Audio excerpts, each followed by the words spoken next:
Analyser des maladies, prévenir les intempéries, chercher son chemin ou même trouver l'âme sœur, plus aucune opération dans notre société n'échappe au calcul. Les algorithmes sont partout et à mesure que les données s'accumulent, la course à la capacité de calcul bat son plein.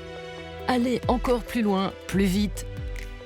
Dépasser les limites pour améliorer la médecine, les transports, l'observation de l'espace. Génial, non? Mais tout ça, pourquoi au juste? D'ailleurs, on se dit parfois que c'était mieux avant, quand on lisait nos cartes routières sur du bon vieux papier, qu'on écrivait des cartes postales plutôt que des textos. Et si, finalement, on remettait le calcul à sa place? De la table de Pythagore à l'ordinateur quantique, les outils de calcul n'ont-ils pas accompagné l'évolution de notre humanité? Nous avons 8 minutes pour vous démontrer qu'il faut sans cesse chercher à calculer, car nous aurons toujours des problèmes à résoudre et des rêves à réaliser.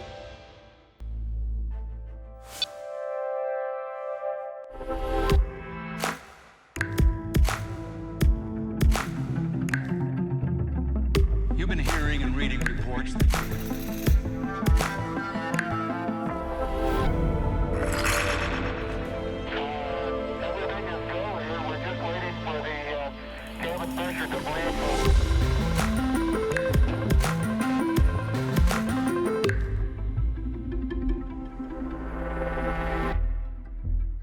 La défaite de Kasparov qui hier soir a finalement perdu la bataille face au superordinateur Deep Blue. C'est la toute première fois que vous voyez un trou noir. Alors, ça y est, nous y sommes, dans une société du tout calcul. Aujourd'hui, plus aucune activité n'échappe aux logiciels, capteurs, machines. Nous sommes dans un monde dans lequel nous calculons bien davantage que par le passé. Le nombre d'ordinateurs aujourd'hui se compte en milliards. Le calcul dans notre société est très présent, tellement qu'on en oublie même qu'il est là, et ce n'est plus que l'information qu'il délivre que l'on va garder. Et voilà les algorithmes qui s'introduisent dans notre quotidien. Nous conseillent une vidéo, un livre, un nouvel ami, nous suggèrent un emploi, voire un traitement médical.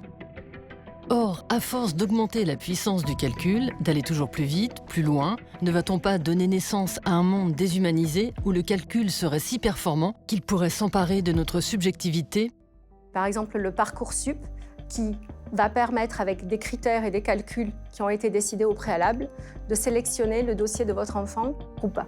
C'est plutôt positif parce que j'ai eu ce que je voulais, donc c'est plutôt cool. Je connais pas une seule personne qui n'a pas eu un vœu qui voulait qu'il soit pas en attente. La confiance dans ces algorithmes va venir de la transparence sur les critères, sur le calcul, mais aussi sur l'interprétation des résultats qu'ils vont donner. L'acte purement mécanique, algorithmique du calcul va vous donner des informations. Il va vous dire tel scénario, voilà, a telle chance de réussir ou pas. Et donc, quand vous allez devoir faire un choix, vous allez aussi devoir baser ce choix sur vos espoirs, sur vos craintes, en prenant des risques et de ne pas déléguer finalement à quelque chose d'externe un choix important de la vie. C'est notre responsabilité, à tous les citoyens, de veiller à ce que cette nouvelle puissance qui est mise entre les mains de l'humanité soit utilisée dans un sens et pas dans un autre. Plutôt que de céder à la peur, n'est-il pas temps de reprendre la main pour ne pas laisser vacant le rôle de l'humanité dans les décisions? Et si on remettait le calcul à sa place? D'ailleurs, ne s'inscrit-il pas dans l'histoire de l'humanité qui, depuis la nuit des temps, développe des outils pour le rendre plus précis et utile? Nous avons souvent tendance à opposer ce qui est humain et ce qui est technique. Cette opposition nous masque deux choses. La première, c'est que les objets techniques ne tombent pas du ciel. Les objets techniques sont des œuvres humaines. Et la seconde, c'est que les êtres humains fabriquent des objets techniques depuis très longtemps. Et donc, d'un certain point de vue, il n'y a rien de plus humain que de fabriquer des objets techniques. Il n'y a rien de plus humain que fabriquer des objets pour calculer. Alors en astrophysique, le calcul et le calcul numérique en particulier ont pris une place de plus en plus importante. Aujourd'hui, on mesure avec nos télescopes et nos satellites des centaines de milliards de galaxies. Vous comprenez bien que si j'ai une galaxie à étudier, c'est très différent de si j'en ai 100 milliards à étudier. Donc on voit que aussi bien sur la prise de données, sur l'analyse de données, sur la comparaison d'une théorie à des observations, ce n'est plus quelque chose que l'on peut faire à la main comme on le faisait jusque dans les années 50 ou 60. Pourtant, depuis quelques années, certains affirment que la puissance de calcul pourrait bien être arrivée à son terme. Aurions-nous atteint nos limites? Dans l'histoire de l'informatique, on a toujours cherché à avoir des machines les plus puissantes possibles. L'ordinateur qui a permis d'envoyer la fusée Apollo sur la Lune avait une puissance de calcul négligeable quasiment devant la puissance de calcul du téléphone que vous avez dans la poche. Mais on sait aussi que calculer, ça a un coût énergétique, un coût écologique en particulier. Donc, vont se poser sur le calcul les mêmes contraintes qui se posent sur toutes les formes d'industrie qui utilisent de l'énergie. Et ensuite, est-ce qu'on a besoin d'aller plus loin? Et là se pose l'adéquation des outils que l'on a avec les questions qu'on est capable de se poser. Dans cette course perpétuelle à chercher toujours plus de réponses, les laboratoires de recherche rivalisent pour mettre au point le meilleur supercalculateur, cet ordinateur de très haute performance à la vitesse de calcul phénoménale. Ce qu'on appelle un supercalculateur, c'est simplement un réseau d'ordinateurs qui calculent en parallèle les uns avec les autres. On va utiliser 1000 ordinateurs et au lieu de faire une opération puis d'attendre qu'elle soit terminée, on répartit ces opérations sur un grand nombre de calculateurs un calculateur fait une opération pendant qu'un autre fait une autre opération. Un supercalculateur va se différencier d'un ordinateur classique par la rapidité de calcul, mais aussi la complexité. Un ordinateur classique aurait mis des millions d'années peut-être à pouvoir décoder une séquence d'ADN. Un supercalculateur, au bout de quelques mois, est venu à bout de la séquence du génome humain. Et c'est sans compter l'arrivée de l'ordinateur quantique, cette technologie en pleine expansion qui nourrit les rêves les plus fous et pourrait faire entrer le calcul dans une nouvelle dimension.